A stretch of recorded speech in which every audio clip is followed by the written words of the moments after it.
Hello everyone, I'm Arnal C. Dumula, and my part is to discuss about Chapter 3 Genetic Engineering Issues and Concern.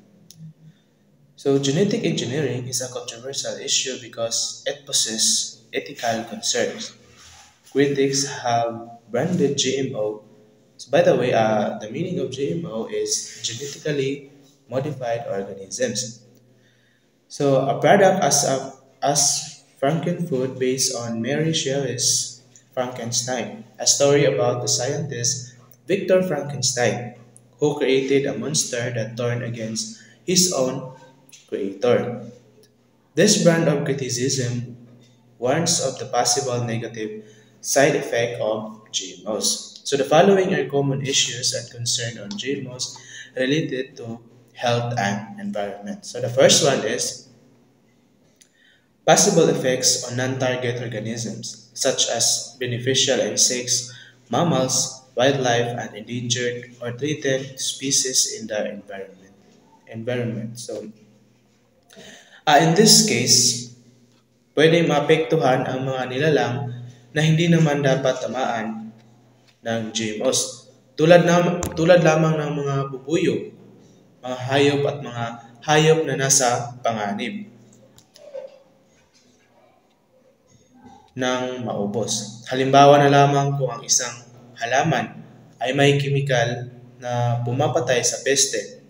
Baka pati ang mga insekto na tumutulong sa pag-pollinate ay mamamatay rin.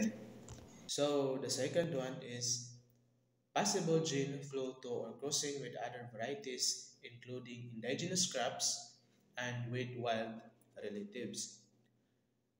So, in this case, maaaring maghalo ang mga binagong gene mula sa GMOs.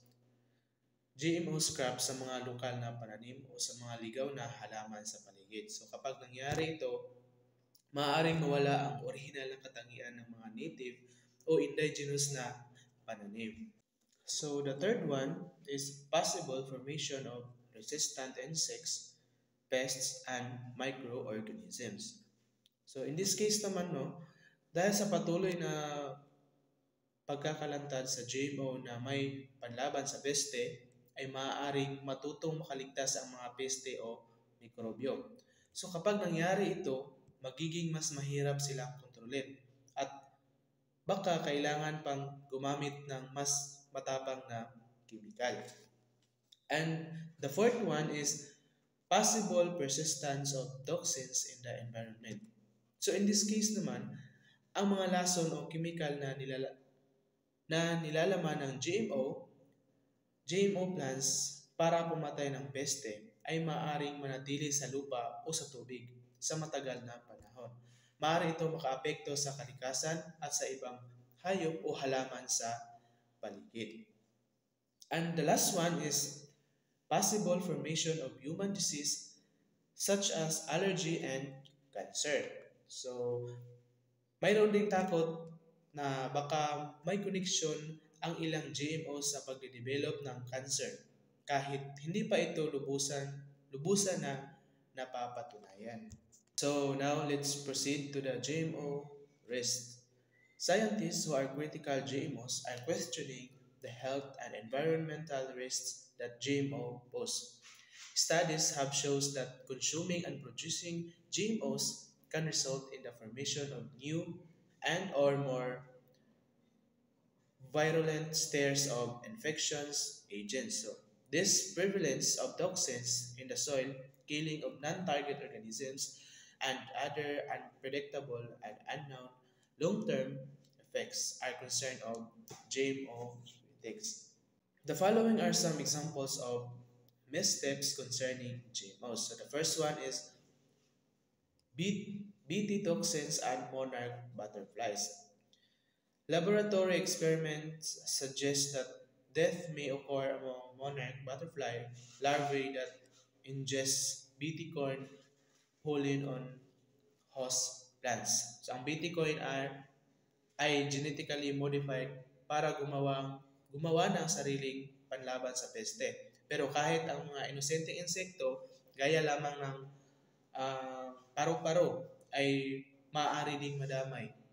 Maaring makasira sa balanse ito sa ecosystem. And the second one is bovine growth hormone o RBGH o Boselac. Ito naman ay isang hormone na ini-inject sa baka para dumami ang gatas nila. Ngunit ang isyong pangkalusugan na connect rito. Tumataas ang insulin like growth factor na kung saan ang isa baka magkaroon ng cancer, no, gaya ng sa suso, post-it at colon. Yan ang maaring makuha sa sakit sa baka. And maaaring magbago ang lasa o taba ng gatas. So of course, dahil marami nang ini-inject sa isang hayop, halimbawa sa baka, so maaaring magbago na ang lasa ng kanyang gatas. Parang nawala na ang kanyang natural na bitamina. Pagdami ng nana sa gatas, tumataas ang tsansa ng multiple gestations o kambal o higit pa. So in this case, para magkaanak ng kambal, so maaaring ang isang baka ay hindi makaanak o maaaring mamatay. The third one is terminator or suicide seeds. American Agrochemical and Agricultural Biotechnology company Monsanto patented a technology that creates sterile seeds to protect its patented synthetic genes called Terminator technology. By the media, sterile seed technology is a type of gene use restriction technology or GERT, in which seed produced by a crop will not produce viable offspring seeds or will produce viable seeds with specific genes switch off, according to Shiva 2013. So, according to him, ang mga butong galing sa mga pananim ay hindi na tumutubo sa susunod na pagtatanim. Maaari rin na tumubo ang buto pero nakapatay ang ilang mahalagang gene. Kaya hindi ito magiging kasing bisa ng original.